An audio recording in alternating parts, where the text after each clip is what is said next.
أما بعد فأعوذ بالله من الشيطان الرجيم بسم الله الرحمن الرحيم قال الله تعالى في كلامه المجيد والفرقان الحميد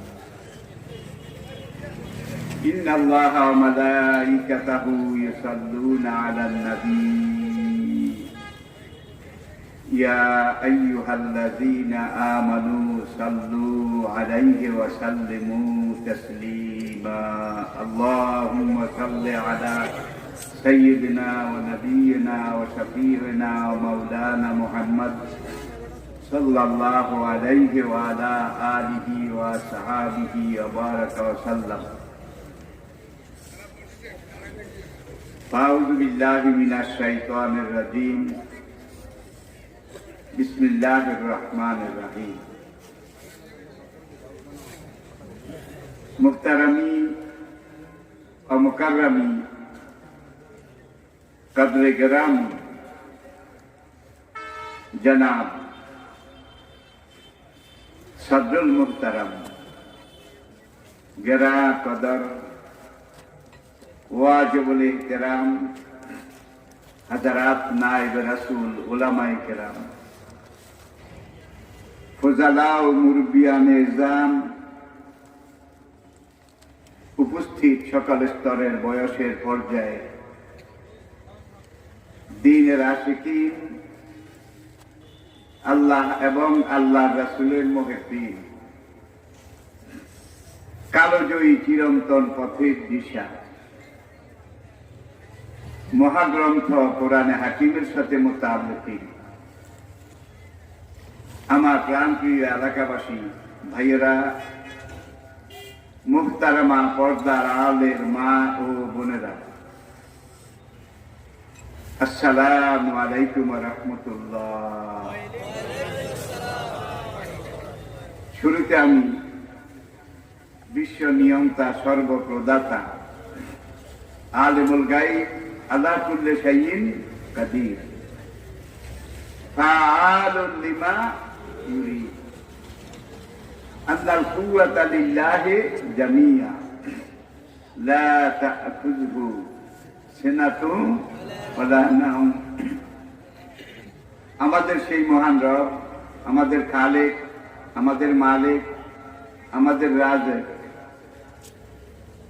যার কুদরতে কবজা হাতের মুঠোয় আমাদের জীবনে সবকিছু নিবেদিত এবং সমর্পিত সেই মহান রবের শুকরিয়া আদায় করছি যিনি আজকে আমাদেরকে ঐতিহ্যবাহী বাইতুল ইবাদ জামে মসজিদ এবং এলাকার জিন্দাদিন সিংহদিন যুবক তরুণ ভাইদের সাহসী উদ্যোগ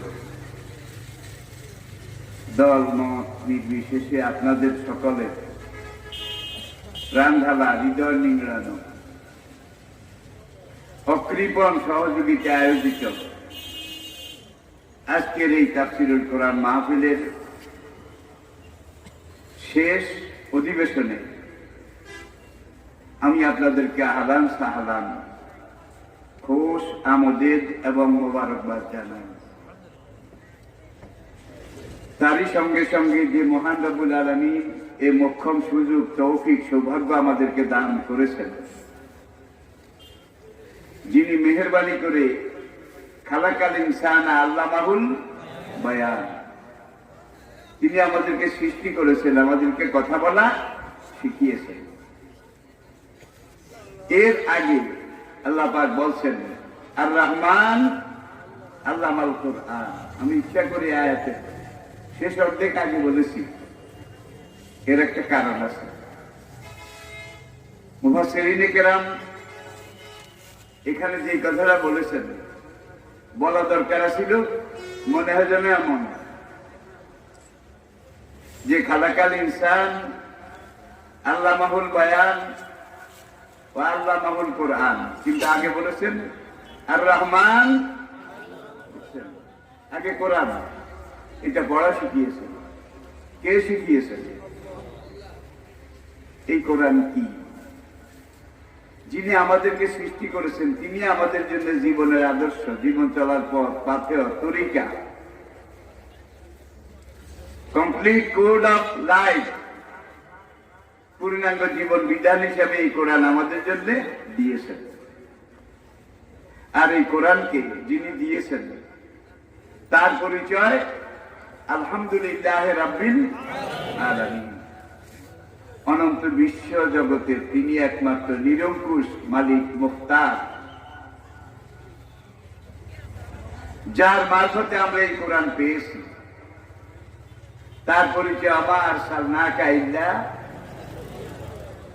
তিনি রব্বুল আলামিন।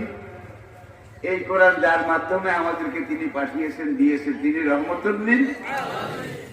আর এই কোরআনটা নিজে ইন হুয়া ইল্লা যিকরুল লিল, বিশ্ব মানবের চেতনা বাণী।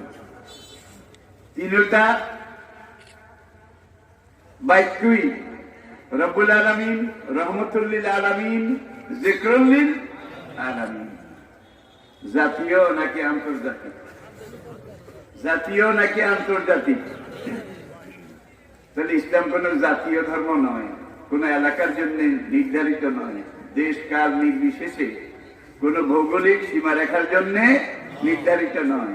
এই কোরআন যখন নাজিল হওয়া শেষ হলো, ওহী নাজিল যখন পরিপূর্ণতা পেল, সেই মহান রব ঘোষণা দিচ্ছেন, আল ইয়াউমা আকমালতু লাকুম দীনাকুম ওয়া আতমামতু আলাইকুম নিয়ামতি। এই কোরআন নাজিলের মাধ্যমে, আর এই কোরআনের বাস্তব রূপ, প্রতিষ্ঠিত রূপ, জিন্দা রূপ এই নবীর মাধ্যমে আকমালতু, কামেল, এটার ইসমে তাবদীল আকমাল, পরিপূর্ণ, টইটম্বুর, ভরপুর। আমাদের নোয়াখালীর লোকেরা বলে উনা, কি উনা মানে ভরা নয়। এটা বোঝার জন্য কামেল পরিপূর্ণ, আকমাল পরিপূর্ণ চাইতে আরো ভরপুর, টইটম্বুর, ভরপুর, একার কানায় কানায় ভরা। অরাদিতু লাকুমুল ইসলামা দীনা, তোমাদের জন্য কিয়ামত পর্যন্ত আমি ইসলামকে তোমাদের জীবন আদর্শ হিসেবে, জীবন চলার পথ, পন্থা, তরিকা হিসেবে আমি আল্লাহ নিজে নির্বাচিত করলাম। তাহলে ইসলাম এটা কার দেয়া? আল্লাহর দেয়া।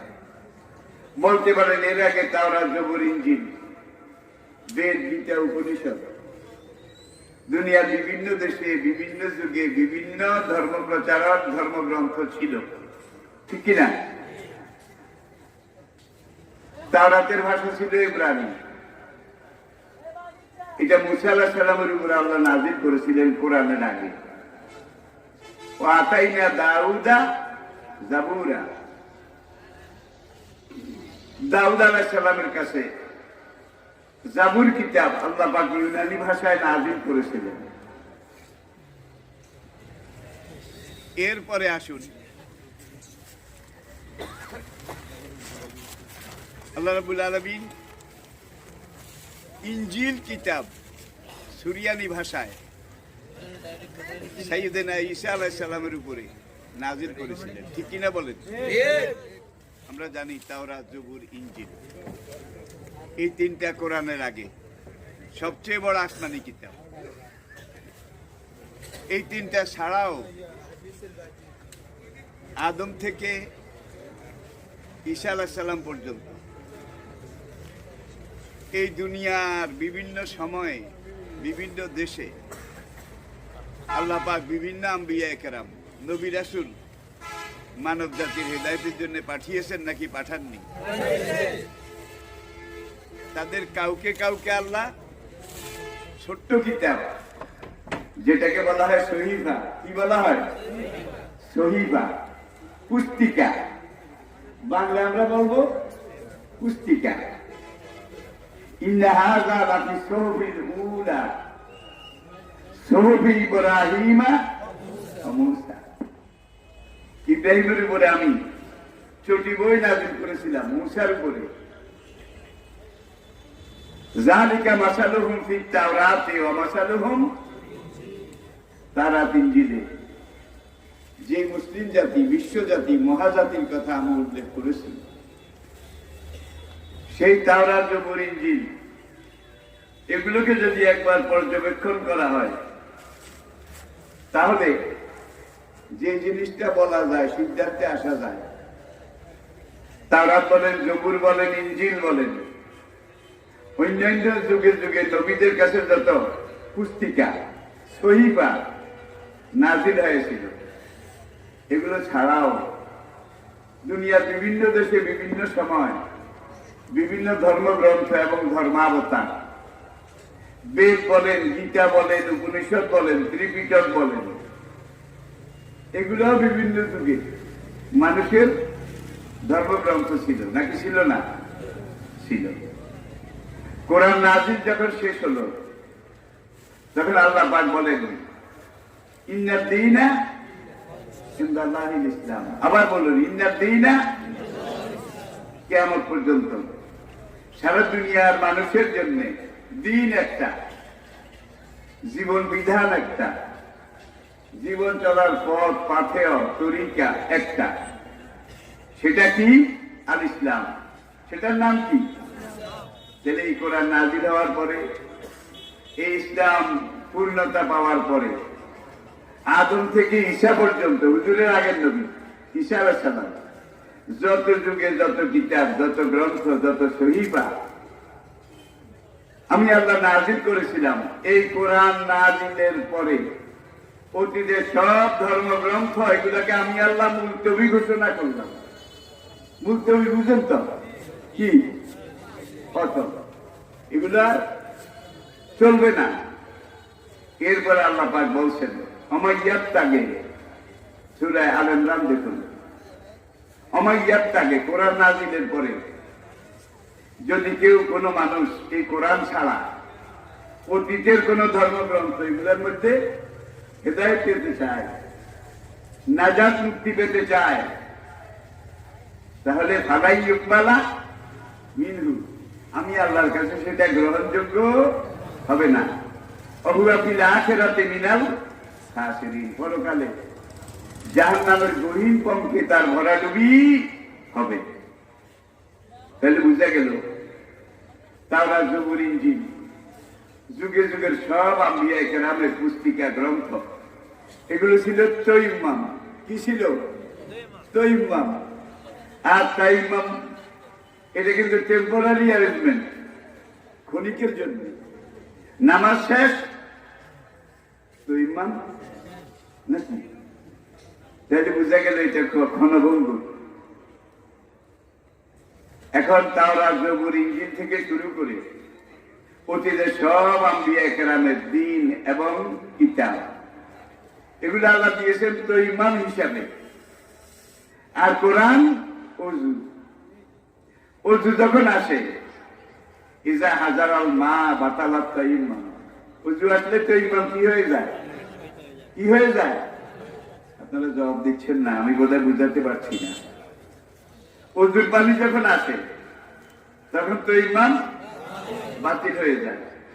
এখন বালতি ভরা অজুর পানি মগ আপনার সামনে আসে, এখন আপনি শুধু ধুলাবালি দিয়ে তৈমাম করেন, কাজ হবে? লাভ হবে? এটা হলো অজুর পানি। এবং কিয়ামত পর্যন্ত এটার গ্যারান্টি আছে, কিয়ামত পর্যন্ত এটার গ্রহণযোগ্যতা আছে। আমার কথা নয়, কার কথা? অমাইয়াত্তাগি গায়রাল ইসলামে দীনান ফালা ইউকবালা মিনহু ওয়া হুয়া ফিল আখিরাতি মিনাল খাসিরিন। তাহলে বুঝা গেল, সারা দুনিয়ার মানুষের জন্য কোরআন নাজিলের পরে দিন একটা। কয়টা? আর এর আগে যে যত ধর্মগ্রন্থ, যত জাতি, যত গোত্র যুগে যুগে সৃষ্টি হয়েছিল, এত দ্বারা এই মর্মে রিজলভ দ্যাট, আমি মালিকের পক্ষ থেকে ঘোষণা দেওয়া হচ্ছে, এই কোরআন নাজিলের পরে অতীতের সবকিছু রিজেক্ট হয়ে গেছে। আমি কি বুঝাতে পেরেছি? আর এই কোরআন এমন এক কোরআন, মা ফাররাতনা ফিল কিতাবি মিন শাই, এটা এমন কিতাব আমি নাজিল করেছি, যে কিতাবে কিয়ামত পর্যন্ত তোমাদের জীবনের জন্য দরকারি, প্রয়োজন কোন একটা কথাও আমি আল্লাহ বলার বাকি রাখিনি। আবার আরেক আয়াতে আল্লাহ পাক বলছেন তিবিয়ানান লিকুল্লি শাই। এই কোরআন এমন কোরআন, যেই কোরআনে কিয়ামত পর্যন্ত তোমাদের জীবনে যা দরকার, যত কিছু দরকার, যেখানে দরকার, যেভাবে দরকার, সব আমি দিয়ে দিয়েছি।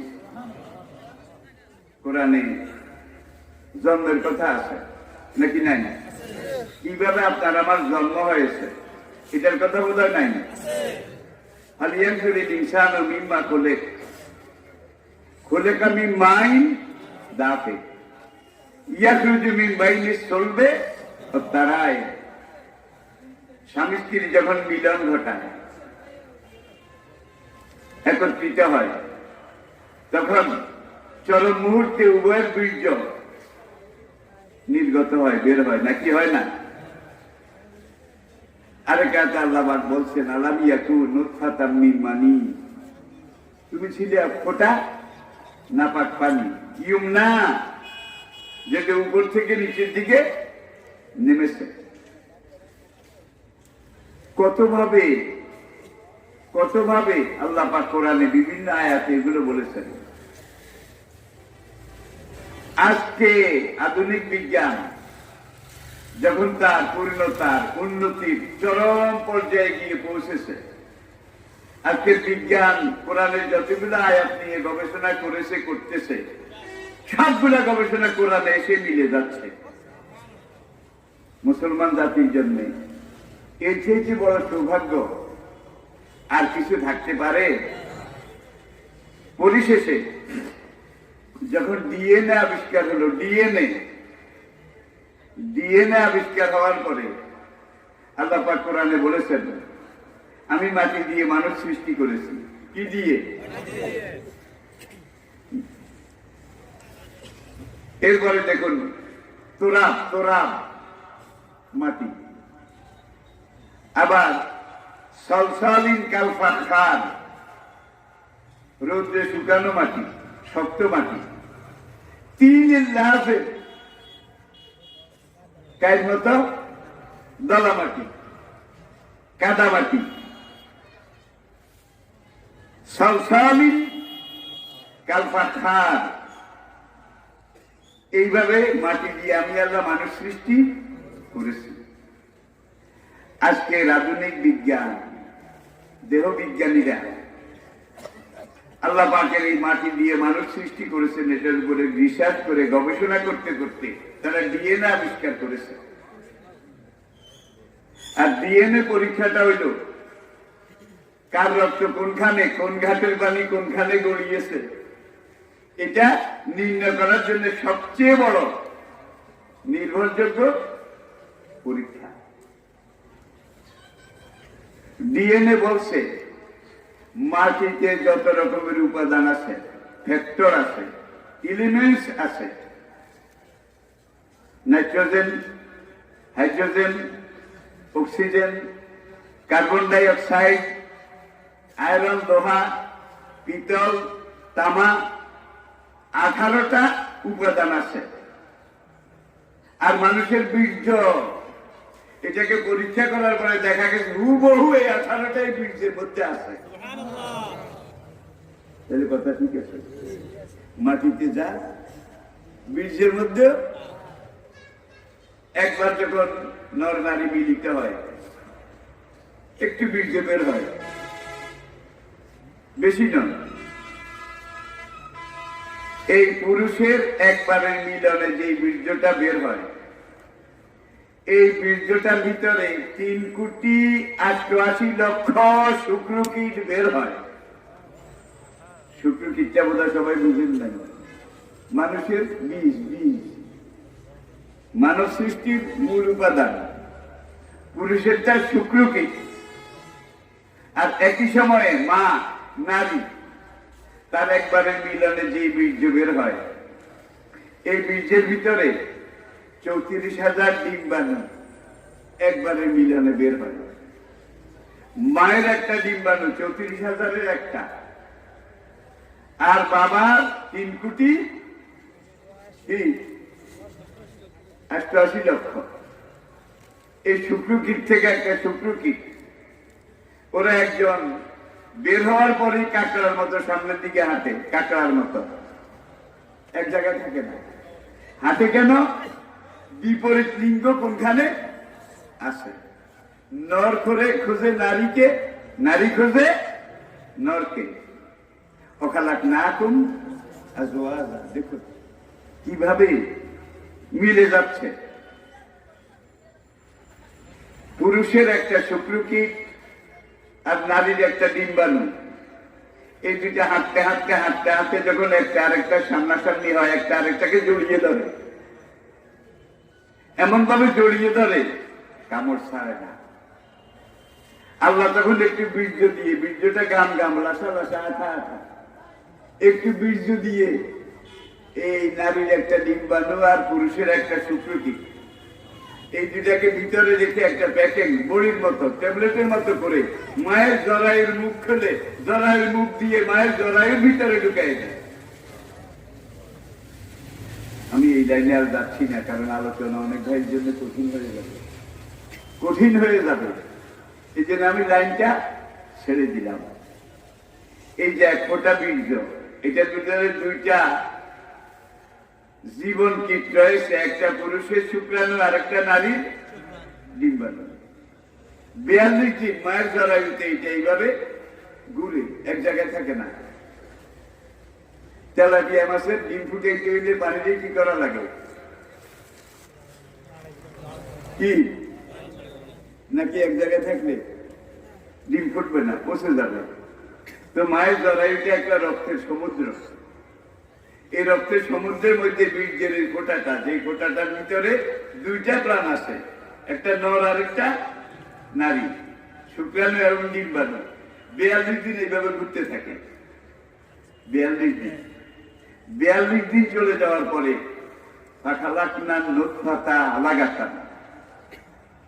আল্লাহ বলছেন, আমি ওই বীর্যের ফোঁটাটাকে একটা রক্তের ফোঁটায় পরিণত করি।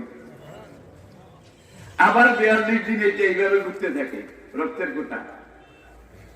দ্বিতীয় 42 দিন যাওয়ার পরে আলাকাতা মুদগাতা, আমি আল্লাহ এই রক্তের ফোঁটাটাকে একটা গোষ্ঠের টুকরায় পরিণত করি। আবার 42 দিন ঘুরে, ঘুরতে ঘুরতে যখন এই 42 দিনও শেষ হয়, তখন আমি আল্লাহ এই গোষ্ঠের টুকরাটার ভিতরে হাড় ঢুকাইয়া দিই। হাড় মানুষের আকৃতি বানাই দিই, তার হাত অঙ্গ প্রত্যঙ্গ এগুলো ঢুকাই দিই, একটা সাইজ হয় মানুষের একটা দেহ। আবার 42 দিন যাওয়ার পরে রুহি, আমি ওইটার ভিতরে রূহ পাঠিয়ে দিই। দেখেন পরম্পরাটা একটু দেখেন। এইভাবে 280 দিন, কতদিন 280 দিন আল্লাহর কুদরতের মেশিনে এইটা প্রক্রিয়াজাত হয়, একটা পূর্ণাঙ্গ মানব বাচ্চা সৃষ্টি হয়। সুম্মা সাবিলা ইয়াসসারা, যখন বাচ্চাটা পরিপূর্ণতা লাভ করে, তখন দুনিয়াতে বের হয়ে আসার রাস্তাটা আমি আল্লাহ সহজ করে দিই। ফাতাবারাকাল্লাহু আহসানুল খালিকিন। এই কোরআন আমাদের হিদায়াত, পথের দিশা।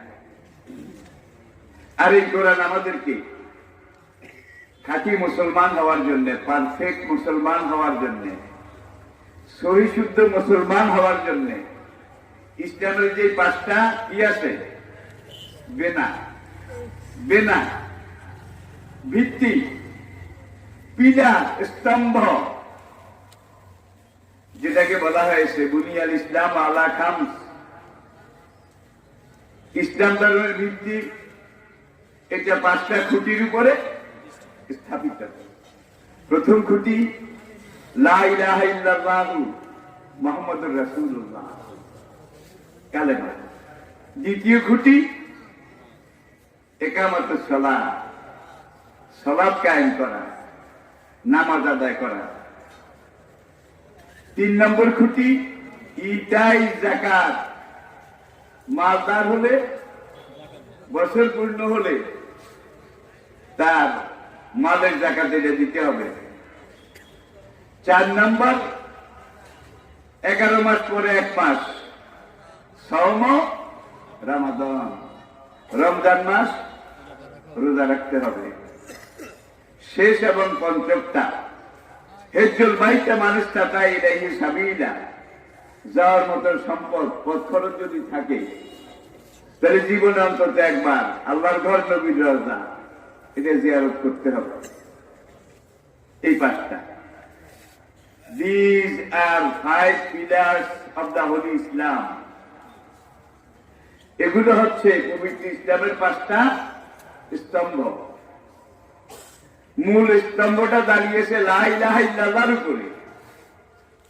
এটা যখন আপনি পড়েছেন, কবুল করে নিয়েছেন, সঙ্গে সঙ্গে আপনি বালেগ হয়েছেন, আপনার উপরে সালাত প্রথম ফরজ, নামাজ প্রথম ফরজ, ঠিক কিনা বলেন? কোরআনের শুরুর দিকে একটু তাকান, যালিকাল কিতাবু লা রাইবা ফীহি, এটাই কোরআন, যার মধ্যে কোনো সন্দেহজনক কথা, সন্দেহের কোন রকমের কিছু, কোন সন্দেহ নেই। হুদাল লিল মুত্তাকিন, এই কোরআন হেদায়েত কাদের জন্য? আল্লাহকে যারা ভয় করে, পরকালে আল্লাহর আদালতে দাঁড়াতে হবে। এই জীবনের সব কিছুর পুঙ্খানুপুঙ্খরূপ হিসাব দিতে হবে না?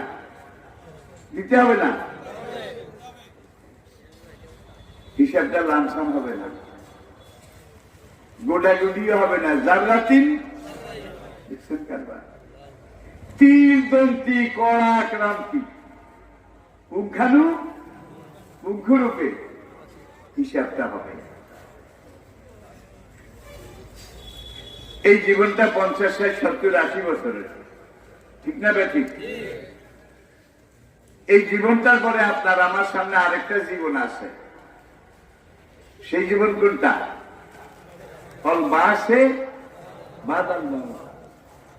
মরার পরের জীবন।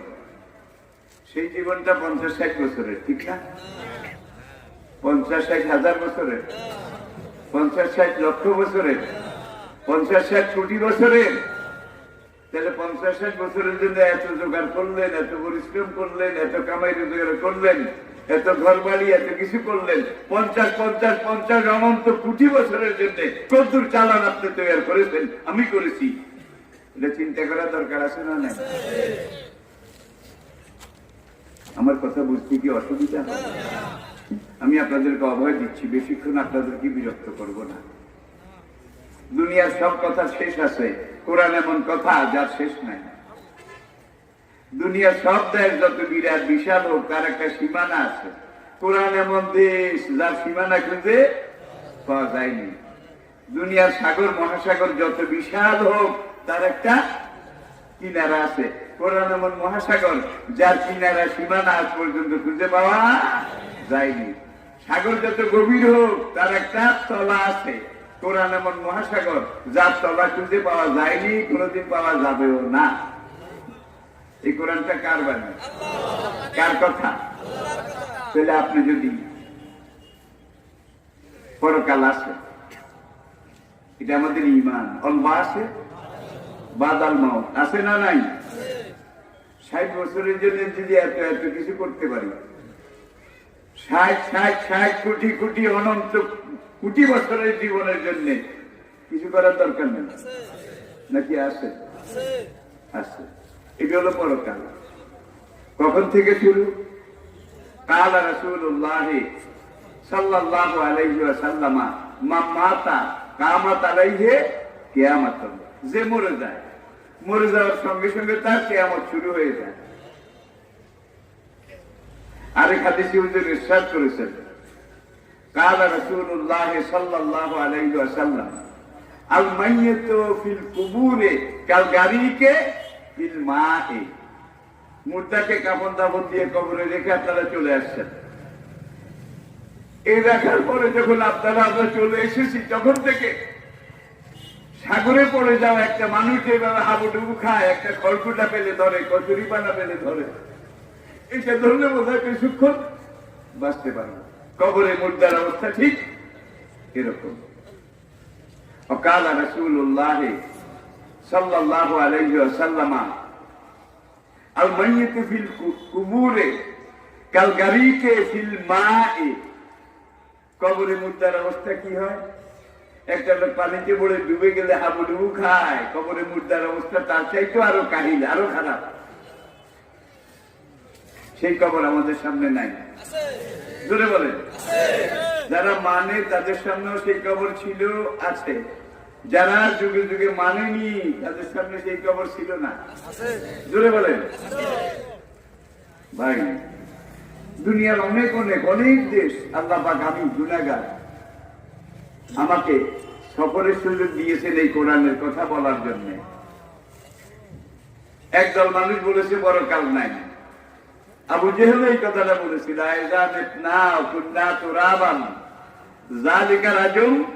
ভাই দেখছেন কারবার যে মোহাম্মদ তোমাদেরকে ভয় দেখায় যে মরার পরে কবর হবে, হাসর হবে, ফুলসেরাত হবে, মিজান হবে। খবরদার কেউ বিশ্বাস করিও না। হায় হাতা মা তু আদুল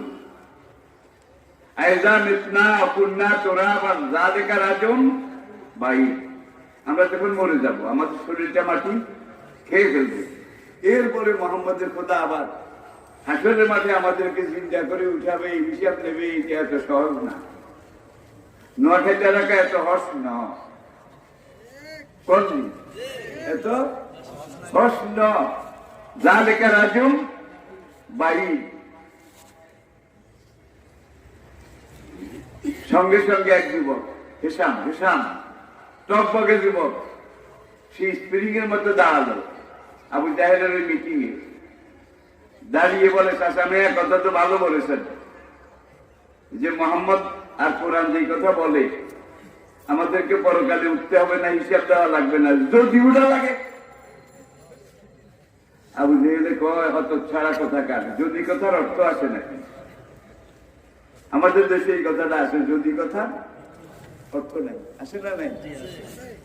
এখন হিসাব বলে যে মোহাম্মদ জীবনে একটা মিথ্যা কথা কইল না, যে মোহাম্মদের জীবনে এক রত্তি 2 নম্বরই কেউ পেল না, যে মোহাম্মদের সব কথা সত্য, প্লেন ট্রুথ, নিরঙ্কুশ নিরেট সত্য, যার সব কথা সত্য, সে বলছে হাসরের মাঠে উঠা লাগবে, পরকাল আছে, হিসাব দেওয়া লাগবে। যদি সত্য হয় তাহলে কি করবে? আবু জাহেল বলে, হিসাব তো অর্ধেক মুসলমান হইয়া গেছে। হিসাব কয় অর্ধেক দূরের কথা, এক রত্তি এখনো হই নাই, যদি উড়া লাগে এটা জবাব দেন। আবু জাহেলের কাজটা মিটিং শেষ, আপনারা আগামীকাল 10টায় আবার খাইয়া দাইয়া একটু ফ্রেশ হয়ে আসবেন, মুড ক্রিয়েট করে আসবেন। কালকে আমি সবাইকে প্রশ্নের জবাব দেব, পরের দিন 10টায় আবার মিটিং। আবু জেহেল স্পিকারের চেয়ারে, সভাপতি আর কি। আবু জেহেল বলে, হেসাম গতকাল বলেছিল যদি উঠা লাগে। আমি সারা রাত ঘুমাইনি, জাতিকে, দেশকে, কওমকে রক্ষা করার জন্য সারা রাত আমি বিনিদ্র রজনী যাপন করেছি। চিন্তা করতে করতে আমি পেরেশান হয়ে গেছি। তবে লাভ, মানত, ওবল, ওজদা, ইয়াউত, ইয়াগুস, ঠাকুরানি, কাবা, 360 দেবদেবী, তারা আমাকে আশীর্বাদ করেছে, যার জন্য আমার মগজে হিসাবের কথার জবাব এসে গেছে। কার পক্ষ থেকে? দেবদেবী। লাভ, মানত, ওবল, ওজদা, ইয়াউত, ইয়াগুস, কোরআনে এই দেবতাগুলোর নাম আছে, কিন্তু তারা আমাকে আশীর্বাদ করেছে, আমি সমাধান পেয়ে গেছি। হিসাবকে আপনি সমাধান পেলে তো চলবে না, আমরা তো আপনার ইতাআত করি, আনুগত্য করি, আমাদেরকেও যে সমাধান দিতে হবে, আমাদের তো বাঁচা লাগবে। দেওয়ার জন্যই যে এত কষ্ট করেছি, দেও।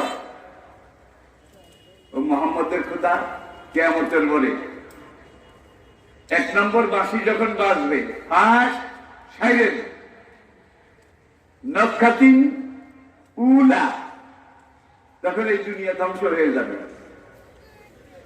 দ্বিতীয়বার বাঁশি যখন বাজবে, তখন এই ধ্বংস, এই মহাপ্লাবনের উপরে হাসরের ময়দান সৃষ্টি হবে। 3 নম্বর বাঁশি যখন বাজবে, তখন মানুষ পিঁপড়ার মতো জমিন ভেদ করে করে কবরের জগৎ থেকে উঠতে থাকবে। এখন আবু জেহেল কয়, আমি চিন্তা করে সিদ্ধান্ত নিয়েছি, মোহাম্মদের খোদার উপর দিয়ে যতই বাঁশি বাজাক, যতই বাসি বাজার সিংহা ফুকাক, আমিও উঠবো না, তোরাও উঠিস না। যদি আমরা হাসরের মাঠে অনুপস্থিত থাকি, না উঠি, মোহাম্মদের কথা বিচার করবে কোন ঘোড়ার দিকে? ভাই, সেই যুগের আবু জেহেলরা কিন্তু শুধু আবু জেহেল ছিল, ডক্টর ছিল না। কিন্তু এই যুগের অনেক আবু জাহেল, একদিকে আবু জাহেল আর একদিকে ডক্টর।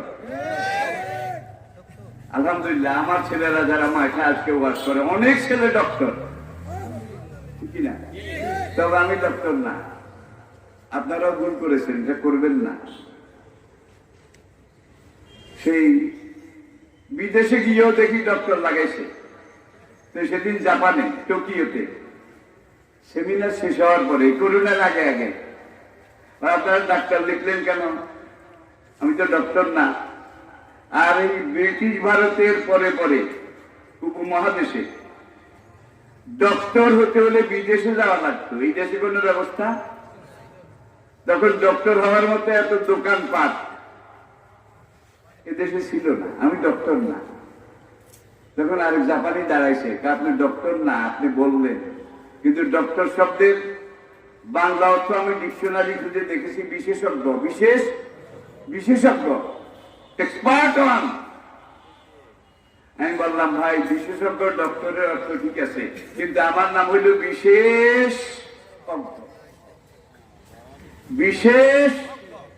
বিশেষজ্ঞ না, বিশেষ মানে বিশেষভাবে অজ্ঞ, বিশেষভাবে। তো ভাই আমি ডক্টর না। মিজানুর রহমান আজহারি বলেছে, আমার বাবাজি, তিনি ডক্টর না, কিন্তু তার অধিকাংশ ছেলেরা বর্তমানে ডক্টর। যারা ময়দানে কথা বলছে, এরা সব আমার ছেলে, আমার সন্তান, এরা আমার রুহানি ছেলে। আর সামনাসামনি হলে ওরা আগে আমার কদম বুঝি করে, আমি বাধা দিলেও মানে না। রফিকুল্লাহ আফসারি গতকালে যে দক্ষিণের এক মাহফিলে দৌড় দিয়ে ঠেঙ্গুরি পড়ছে, আমি কাল চোপড়াই কে কইছে তবে জাতীয় গুড়িয়া। আফসারির কথা তো জানা, কাম লইলেন ব্যাকের বাবা। এরপরে টাকা কতগুলো বাইর করি, কয় বাবা আপনি যা মনে কর খাইয়ে। বক্তারা আমার টাকা দেয়। মিজানুর রহমান আজহারি থেকে শুরু করে দেয় না, এরকম মানুষ আমি এখনো খুঁজে পাই না। আলহামদুলিল্লাহ, আমার মোবাইলে অ্যাকাউন্টে এমন কোন মাস যায় না যে আমেরিকা, ব্রিটেন, ফ্রান্স, জার্মানি, এখান থেকে শুরু করে সাউথ আফ্রিকা, ক্যাম্বোডিয়া, কমিউনিস্ট রাষ্ট্র ক্যাম্বোডিয়া, এরপরে সাউথ আফ্রিকা, এরপরে সাউথ কোরিয়া, জাপান, বিভিন্ন দুনিয়ার দেশ থেকে হুজুর আপনি নাস্তা করিয়ে এই করিয়ে। টাকা কম হয় না কিন্তু। আমার থাকার একটা ঘর নাই, যারা নেটে দেখেছেন তারা দেখেছেন। 40 বছর আগে আরেক বন্ধু ঘর একটা করে দিছে, এখন পানি পড়ে। কিন্তু আমার ওই এইভাবে আসে, আমি নদীর পানি নদীতে ছেড়ে দিই, নদীর পানি নদীতে ছেড়ে দিই। একটাই আশা, হয়তো এর উসিলায় আল্লাহ পাক আখিরাতে সেই কঠিন জীবনে, অনন্ত অশেষ জীবনে আমার উপরে রহম করতে পারেন, মেহেরবানি করতে পারেন। আপনারা পড়েন আমিন। এইবার মগিরা কাড়াইছে, মগিরা অলিদেবনে মগিরা নামটা আপনারা শুনেছেন? হারামজাদা দিগের হারামজাদা। আমার কথা না, আল্লাহ বলছেন তুল্লিন বাদা যা লেখা জানিন, সূরা নূন শুরু দিয়ে দেখেন। হে নবী, যে অলিদেবনে মাগিরা আপনাকে পাগল বলেছে, সে মিথ্যুক, সে সীমা লঙ্ঘনকারী, সে সকলখোর। উতুল্লিন বাদা যা লেখা জানিন, সর্বোপরি সে তার মায়ের জারো সন্তান। একটা জারু আপনাকে পাগল বলবে, এটাই তো স্বাভাবিক। আল্লাহ হাতে হাড়ি ভাঙিয়ে দিছে কোরআনের মাধ্যমে। কিয়ামত পর্যন্ত কথা এটা আসে, থাকবে। অলিদেবনে মাগিরা কি? তার মায়ের জারো সন্তান। এখন সব করিস নি, তারা কেবল অলিদেবনে মাগিরার দিকে তাকায়। ও বড় বড় কথা কর, তুমি তো জানো। কোরআন তো মিথ্যা কয় নাই। উলিদ ইবনে মাগিরা তলোয়ার নিয়ে, বাপ মারা গেছে বেশ আগে, বুড়ি মা এখনো জীবিত, এক দৌড়ে বাড়িতে গেছে, গিয়ে বলে, মা মোহাম্মদের কোরআনে বলছে উতুল্লিন বাদা যালিকা জানিন, আমি নাকি আমার মায়ের জারজ সন্তান, একমাত্র তুমি মাই এটা, সত্যি কথা বলতে পারবে আমি কি বৈধ নাকি জারজ? তলোয়ার বাইর করেছে, যাযাবর রণদুর্মত বেদুইন যুবক উলিদ ইবনে মাগিরা মুড নিয়ে মা তাড়াতাড়ি কও, সত্য কথা কও, আমি কি আমার বৈধ বাপের সন্তান নাকি তোমার গর্বে আমি জারজ সন্তান? মোহাম্মদের সব কথা তো সত্য। আজকে কোরআনে মোহাম্মদের কথা বলেছে আমি নাকি জারজ, এই জন্য তোমার কাছে এসেছি, কথা তাড়াতাড়ি তলোয়ার হাঁকায়। বুড়ি কিন্তু খেজুর পাতা দিয়ে পাখা বুনতেছিল, পাখা। বাবা কোপ দিস না, কইতে আসি, কোপ দিস না, কইতে আসি, মা তাড়াতাড়ি কর, ঘরে কথা হাসা 100 ভাগ সত্য। তখন উলিদ ইবনে মাগিরা বলে, কিভাবে? আমাকে বিয়ে করে যেদিন বাড়ি এনেছে তোর বাবা, সেই 3 দিন ব্যাপী তোর বাবার একটা কালা জ্বর হয়েছিল। কালা জ্বর, কালা জ্বরে অঙ্গহানি হয়, এটা আপনারা জানেন, কালা জ্বর। সেই কালা জ্বরে আমার সেক্সুয়াল পাওয়ার, আমার যৌন শক্তি এটা লোপ পেয়ে গিয়েছিল, শেষ হয়ে গিয়েছিল। তোর বাবার বিবাহ বন্ধনে আমি দিনের পর মাস, মাসের পর বছর, ঋতুচক্রের আবর্তনের সময় এগিয়ে যায়। আমারও তো রক্তে মাংসের শরীর, আমারও তো ডিমান্ড আছে, আমারও তো চাহিদা আছে, কিন্তু তোর নপুংসক বাপকে নিয়ে কইতেও পারি না, সইতেও। একদিন রাতে তোর বাবার এক আরব বন্ধু যাযাবর বেদুইন আরব আমার বাড়িতে মেহমান হয়েছিল। তোর বাবা যখন ঘুমিয়েছিল, আমি তখন গোপনে তোর বাবার ওই বন্ধুর সাথে মিলিত হয়েছিলাম, তাকে দেহদান করেছিলাম। সেই মিলনে তুই আমার গর্বে এসেছিস। মোহাম্মদ তো ঠিকই কইছে।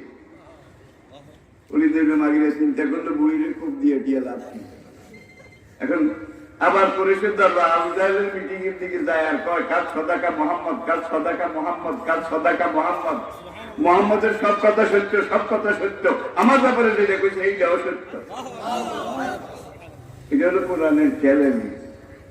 অসুবিধা হয়? এখন আবু জেল পরিষ্কার বলে দিল, আমিও উঠবো না, তোরাও উঠিস না।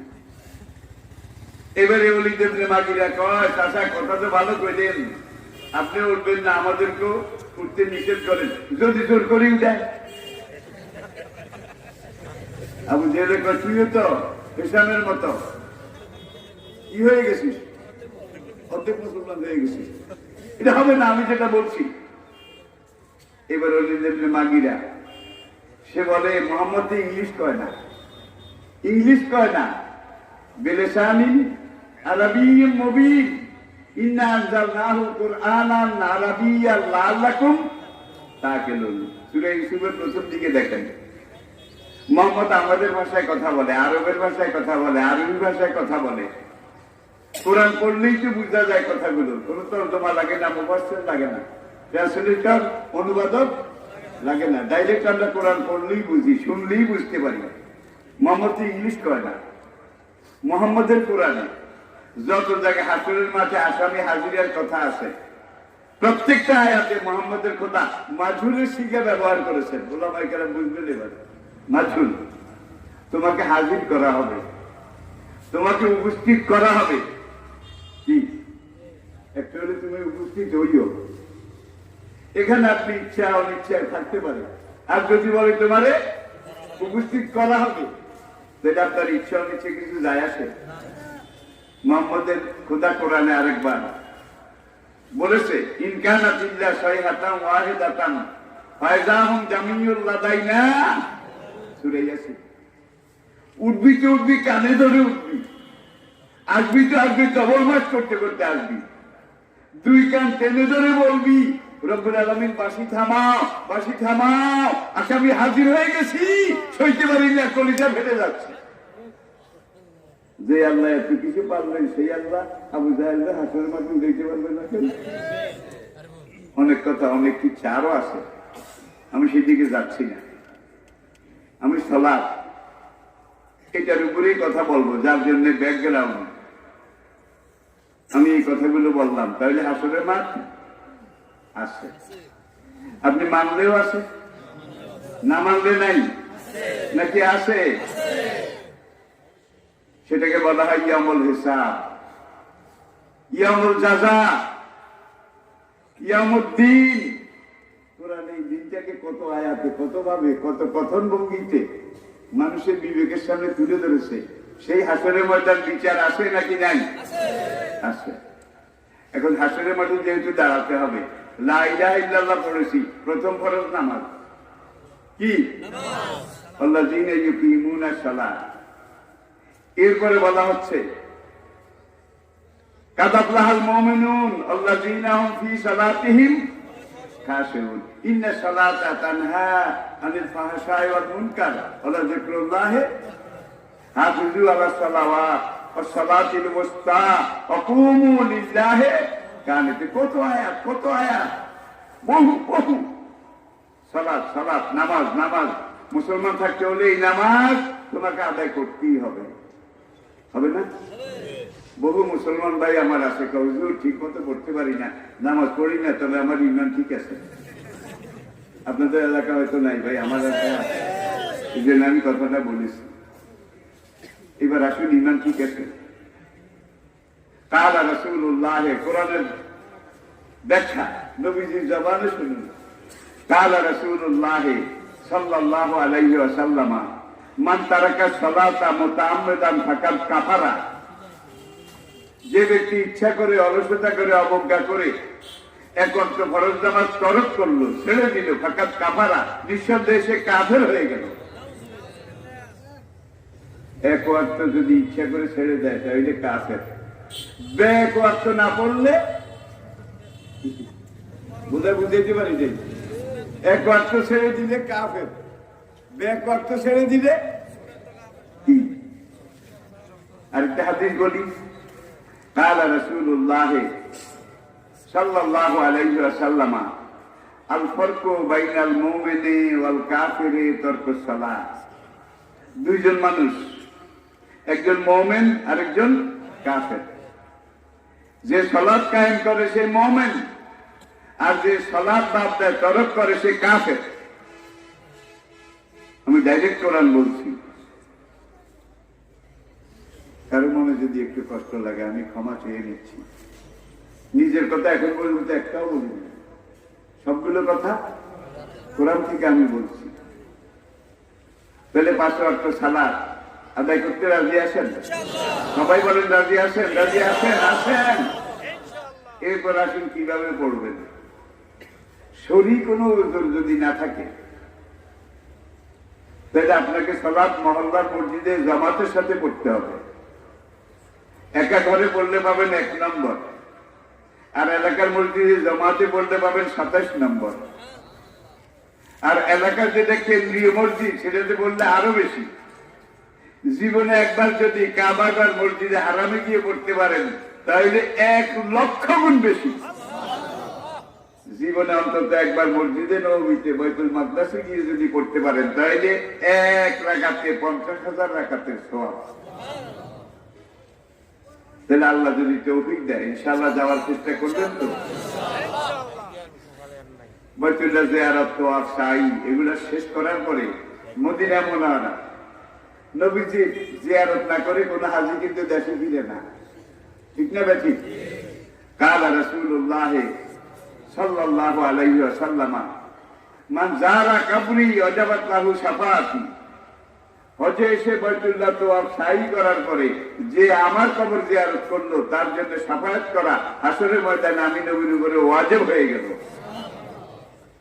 আরেকটা বলবো, ওয়াকালা রাসূলুল্লাহ সাল্লাল্লাহু আলাইহি ওয়াসাল্লাম মান যারা কবরি।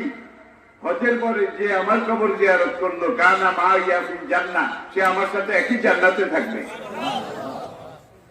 এখনই নিয়ত করে আল্লাহ বাঁচিয়ে রাখলে একবার অন্তত হজ করবেন, নবীর রওজা জিয়ারত করবেন।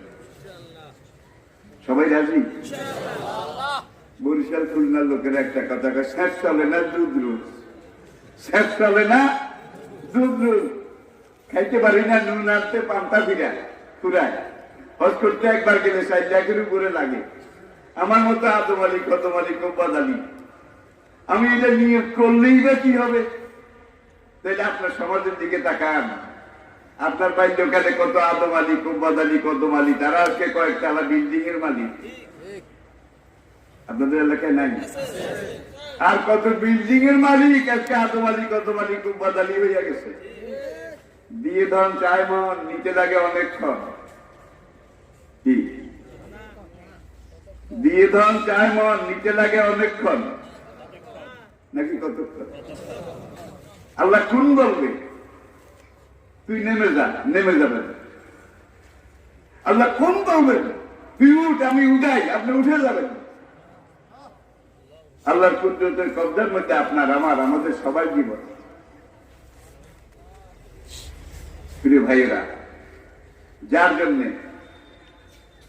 আমরা আজকে প্রতিজ্ঞা করি ৫ ওয়াক্ত নামাজ ঠিক মতো পড়বো, শরীয়ত না থাকলে মসজিদে পড়বো। রাজি আছেন? জামাতুন সুন্নাতুন মুআক্কাদাতুন কারীবাতুন মিনাল ওয়াজিব। হিদায়ার ইবারত কিতাবুল জামাত। এখন জামাতে নামাজ পড়তে হলে আবার ইমাম দরকার না? দরকার না? ইমাম কারে বানাইবেন? নামাজ কি শিখায়, নামাজ কি শিখায় এটা বলেই কিন্তু আমি শেষ করে দেব, অসুবিধা হয়। এখন আপনি ইমাম বানাবেন, কারণ একজন ইমাম না হইলে, ইমাম মানি নেতা, কি ইমাম মানি সেনাবাহিনীর কমান্ডিং অফিসার। তিনি যেভাবে কমান্ড করবেন আপনি সেইভাবে।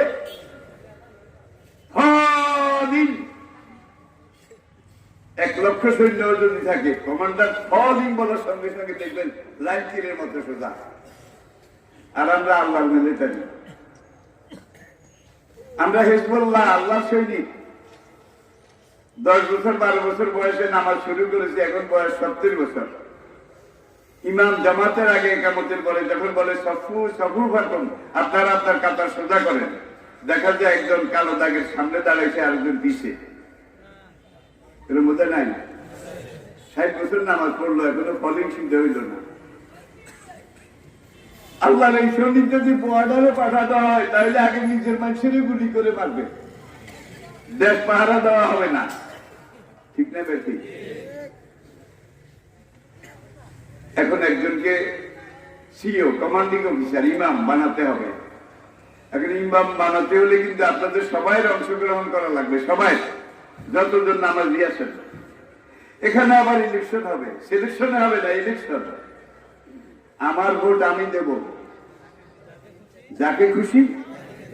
এখন কাকে দেব? আল্লাহ বলছে ইন্না আকরামাকুম ইনদাল্লাহি আতকাকুম। তোমাদের উপস্থিত মুসল্লিদের মধ্যে যে লোকটা সবচেয়ে বেশি খোদাভীরু, সবচেয়ে বেশি মুত্তাকি, পরহেজগার, এই লোকটাকে তুমি ভোট দাও। মানে একটা দায়িত্ব বেহাজাল ইমাম মিলে ব্যালট পেপার ভোট দাও। এখন 2-3টা মস্তার পাশে এসে চাষা আপনি বুড়া মানুষ, আপনি একটা দেখেও যে বেহাজাল ইমাম জায়গা মতো কইতে পারবেন না, আপনি চুপ করেন। আপনার একটা দেখতে বেহাজাল ইমাম আমরা কইয়া দিতে আছি, তাহলে এইবার বুড়া মেয়ার নামাজ হবে? হবে? ধরে কর আল্লাহ দেওয়া গণতন্ত্র ইলেকটা হস্তক্ষেপ করেছে। বুড়ারও নামাজ হবে না, ওই ক্যাডারেরও নামাজ হবে না। আল্লাহ দপ্তরের আওতা তারা একজনও থাকতে পারবে না। এরপরে আসেন আতকাকুম, যে সবচেয়ে বেশি মুত্তাকি, পরহেজগার। এরপরে বলা হয়েছে যার কোরআন তেলাওয়াত সবচেয়ে অশুদ্ধ, শুদ্ধ। এরপরে বলা হয়েছে এলেমের দিকে যে সবচেয়ে বেশি পারফেক্ট, শক্ত। এরপরে বলা হয়েছে তাকওয়ার দিকে যে সবচেয়ে বেশি অগ্রগামী। ইমাম আবু হানিফা রাহমাতুল্লাহ আলাইহি, তার এক ছাত্র Qazi Abu Yusuf, he was the Chief Justice of Supreme Court of Baghdad. Baghdad supreme কোর্টের চিফ জাস্টিস কাজী প্রজাত কাজী আবু ইউসুফ।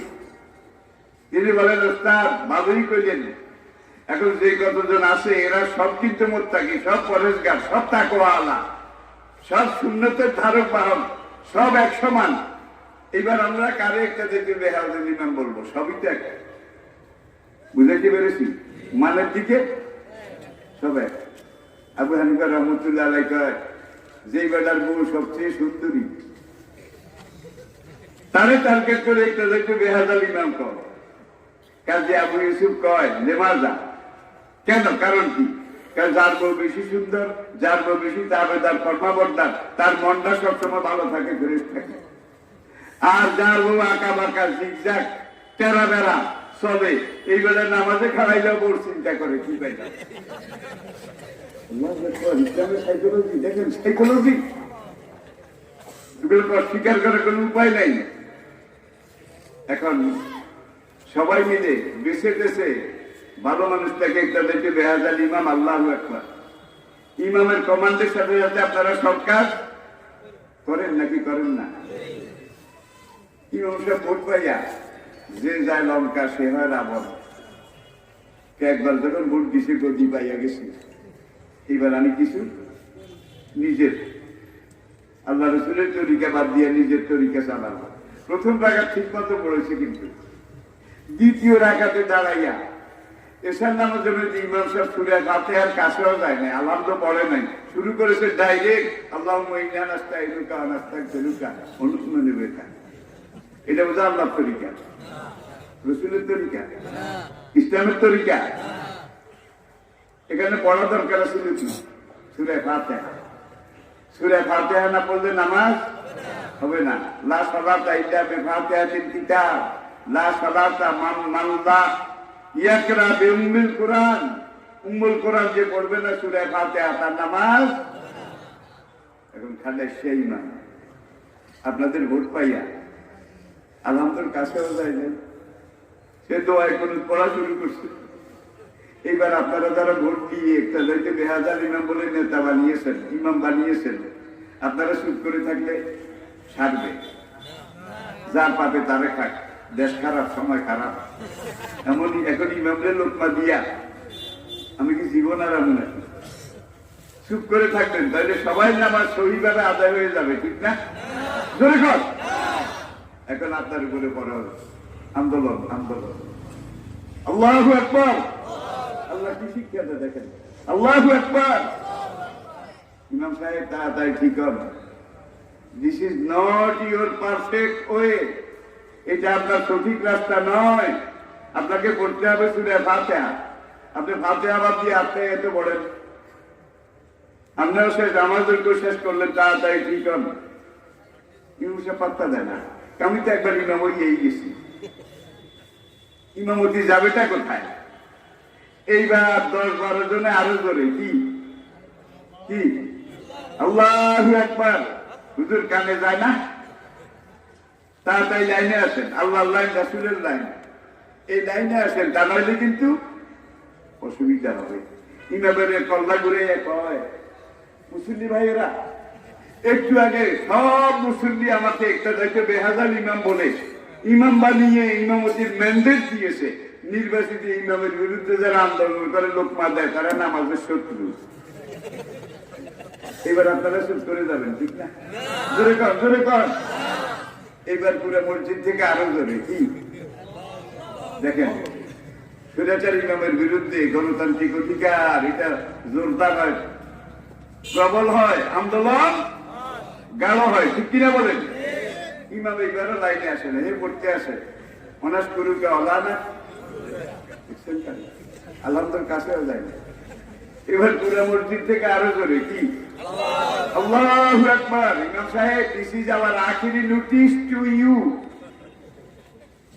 শেষ সিগন্যাল। তাড়াতাড়ি লাইনে আসেন, তাহলে কিন্তু অসুবিধা আসে। দেখেন নামাজ কি শিখে, আল্লাহু আকবার। 3 বারও ইমাম সাহেব লাইনে আসেন। এবার অ্যাকশন, অ্যাকশন, ডাইরেক্ট। এবার মুসল্লি একজন, ইমামের পিছের একজন মুসল্লি, সে ডান পাও এক কদম সামনের দিকে আগাবে, বাম পাও জায়গায় থাকবে। আগাইয়া পিছন থেকে খপ করে এমন জোরে থাবা মারবে, স্বৈরাচারী ইমাম যেন বুঝতে, বাইরে ভাই যে জোরে খপ্পর করেছে, বুঝা যায় নরম হাতে ধরে নাই। খুব ধরে ধরতে হবে। ইমাম আবু হানিফা রহমতুল্লাহ আলাইহি বলছে যদি পারো চামড়া সহ ধরো, কারণ জামা পুরান হয়েছে, তার থেকে ছিঁড়ে যেতে পারে, চামড়া সহ পারো যদি পারো। আর জামা নতুন হইলে জামা ধরলেও সারবে। এইভাবে ধরে স্বেচ্ছাচারী ইমামকে টেনে ইমামতির আসন থেকে নামিয়ে মুসল্লির কাতারে নিয়ে আসা ফরজ। নামাজ বাসাইতে হইলে এখানে কিন্তু ছেড়ে দেওয়া যাবে না, ধরে রাখা ফরজ।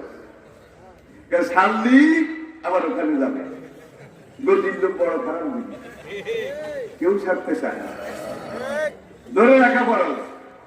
কথা বলা যাবে না, কথা বললে কিন্তু নামাজ শেষ। এবার এখান থেকে একজনকে কি তুমি যাও, তুমি যাও। এখন একজনকে ঠেলে দেওয়ার পরে তিনি যখন গিয়ে ইমামের জায়গায় দাঁড়াবেন, তখন এই মুসল্লি স্বৈরাচার ইমামকে ছেড়ে দিয়ে হাত বাঁধবে। ঠেলে যারে দিছে ইনি কিন্তু নির্বাচিত ইমাম নন, ইনি কি আর টেকার ইমাম। মিলে মিলে কেয়ারটেকার ইমাম, নির্বাচিত নন।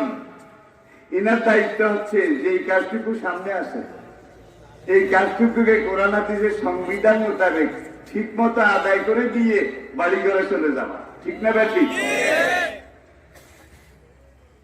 এখন ইনি যখন আবার দাঁড়াইছে, ইতিহাস থেকে কেউ শিক্ষা নেয় নাই, নেয়নি, নেয় না, এটাই স্বাভাবিক। এখন এই বেলা দাঁড়াইয়া শুরু করছে, আপনি এত বড় নাই এটা ঠিক, কিন্তু দোয়ায় কোনো শুরু করছে ডাইরেক্ট। এটা বোধ হয় আল্লাহর তরিকা, রাসূলের তরিকা।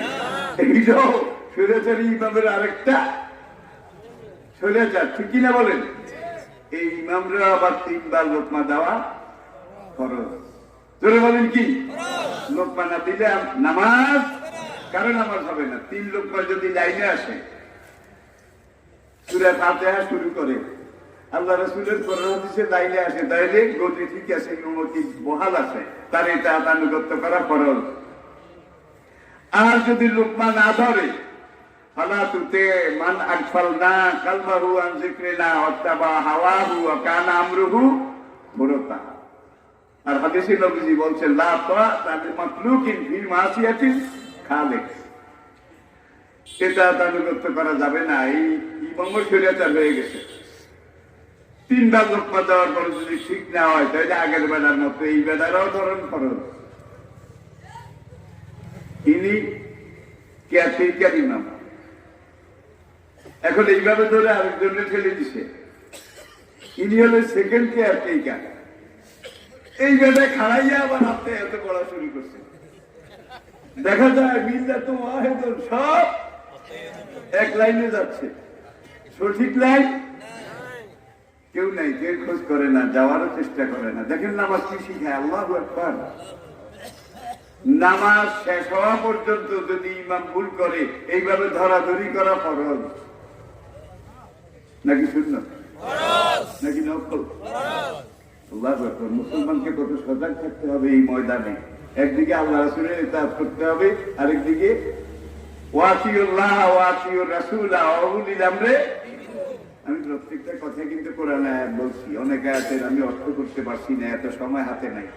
আপনারা মনে করবেন এই আয়াতটা এই কথা প্রসঙ্গে বলছে, সুতরাং এই আয়াতটা এই কথার সাথে কি সামঞ্জস্য দিছে না, এটা বুঝতে পারলেই যথেষ্ট। আচ্ছা ভাই, ইমাম লোকমা কবুল করেছে, বুঝার জন্য বলছি। লোকমা কবুল না করলে ধরা ফরজ, ঠিক কিনা বলেন?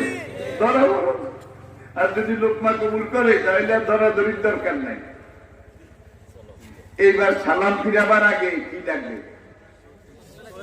বলেন? কি লাগবে? শুধু ইমাম সাহেব ভুল তো করলে হইবে নাই। আপনারা মুসলিমরা তো কোনো ভুল করেন নাই, বরং তাকে পথে আনার জন্য প্রাণপণ চেষ্টা করেছেন। এখন সৌসেজদা ইমাম সাহেবের লাগবে, আপনাদের বোঝা লাগবে না। কেন লাগবে? আর নাস আল্লাহ দিনে মুলুকিহিম। দেখেন কোনো কথা বাদ যায় নাই।